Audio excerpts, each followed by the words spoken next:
Perhaps there is some mysticism in it, but history always proves that the destiny of a town depends on the way it appeared, or on whether the first rocks in its foundation were laid with open heart and love. A lot of Belarusian towns were founded by warriors, and their destiny was that of fortresses.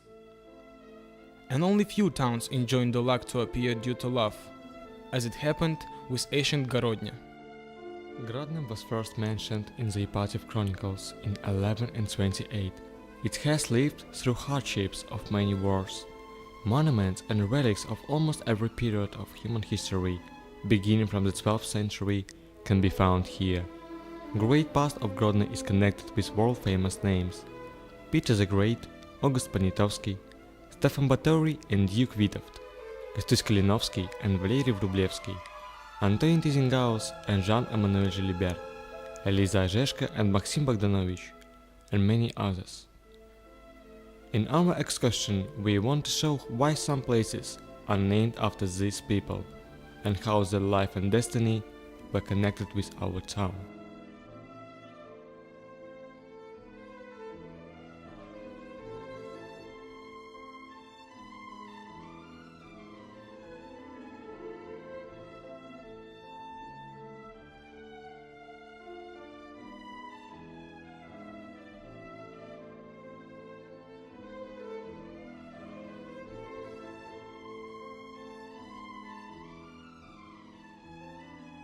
In the first decades of the 12th century, Vsevolodka Davidovich, Duke of Volyn, came to the steep bank of the Nieman with his young wife Agafia, Princess of Kiev.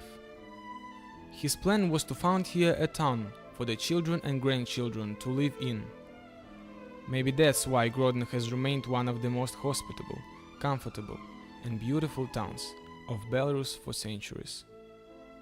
And still today, it impresses a visitor with its warmth, beauty, unique combination of ancient and absolutely new features in architecture and life of its residents. The castle hill on the high Nieman bank became the place where the city began its existence. The walls of the old castle protected the Grodno residents from enemy assaults. In the Middle Ages, it became the citadel that assumed the attacks of crusaders. A very important role in the history of the struggle with crusaders was played by David Grodensky. He not only succeeded in repelling crusaders from the city walls, but also headed the army in the fighting the enemy on its territory, and helped the neighbors in their war against the order of crusaders. This street near the old castle is named after David Grodensky, who was a castellan of Grodno and one of the most famous military commanders of Gediminas, Grand Duke of Lithuania. In 1326 he was traitorously killed and was buried near the walls of Kalora Church. Grodno citizens want to erect the monument to David Grodensky, but these are only plans.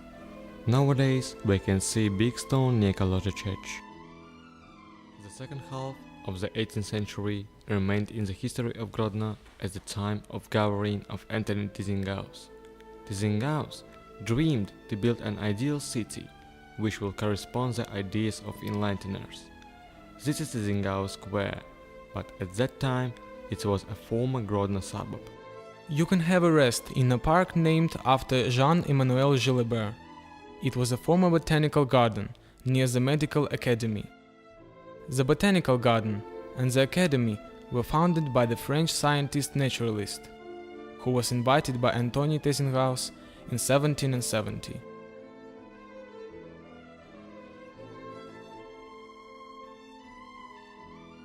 When we cross the park, we can see the street of Maxim Bogdanovich, who lived in Grodno in his childhood from 1892 till 1896. His name stands next to the names of Yanka Kupala and Jakub Kolos. His mother died and was buried in Grodno. There is a museum of Maxim Bogdanovich here too. When you wander along the streets of Grodno, it is the same as if you turn the pages of old folio. On every page there is something new and unexpected. Eliza Zheshka, Francis Boguszewicz called her the queen of Polish prose and painful truth. All her life was associated with our town. She is a kind of symbol of Grodno. We are in the street of Eliza Rzeszka.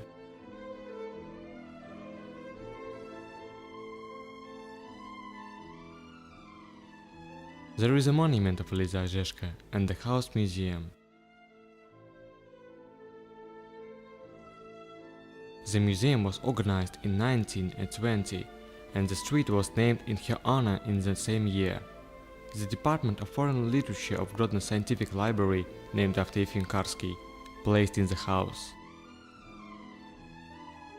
You can visit a memorial room dedicated to the life and work of Eliza Rzeszka in the house museum.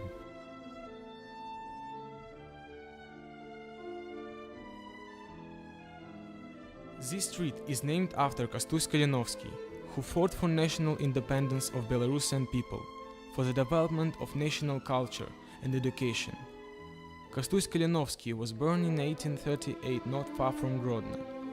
He took an active part in organizing the uprising of 1863 in Belarus and Lithuania.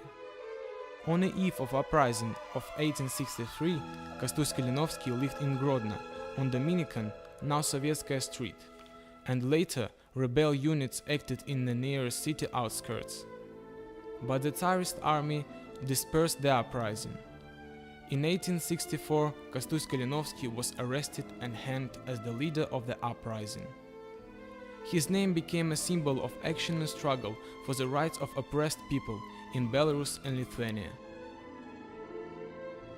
In 2011, one of the streets in the new Grodno district Olszanka was named after Michail Kleofas Ogiński, a Polish diplomat and politician, grand treasure of Lithuania.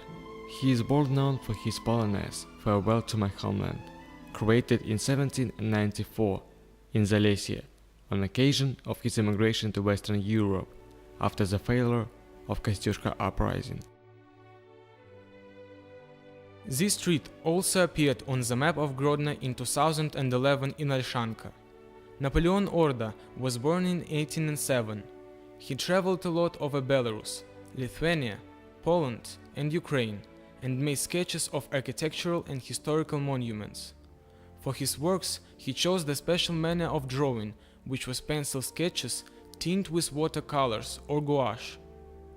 From his drawings, we now imagine how architectural monuments and places looked like.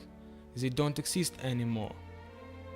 In 1862-1863, he lived in Grodno and drew the old and new castles, Farni Cathedral, Kolozha Church and temples. Napoleon Orda was a very talented person. He was a writer. He composed music which was highly admired by Frédéric Chopin, Ferenc Liszt and Stanislav Maniuszka. We can't but mention the name of Ludwik Zamingov, who was a Polish-Jewish medical doctor, inventor and writer. He is most widely known for creating Esperanto, the most successful constructed language in the world. He grew up fascinated by the idea of a world without war and believed that this could happen with the help of a new international auxiliary language, which he first developed in 1873 while still in school. For Zamingov, this language, far from being merely a communicational tool, was a way of promoting the peaceful coexistence of different people and cultures. We study at school number 3, named after the hero of the Soviet Union Viktor Mikhailovich Usov, the commander of the frontier post Viktor Usov, the political instructor Alexander Sharipov, and most of the frontier guards died during the defense of the frontier on the 22nd of June in 1941. There is a museum and a monument to Viktor Usov near our school. We are lucky that we were born in such a wonderful city, and we are always ready to show you our ancient town. Welcome to Grodno.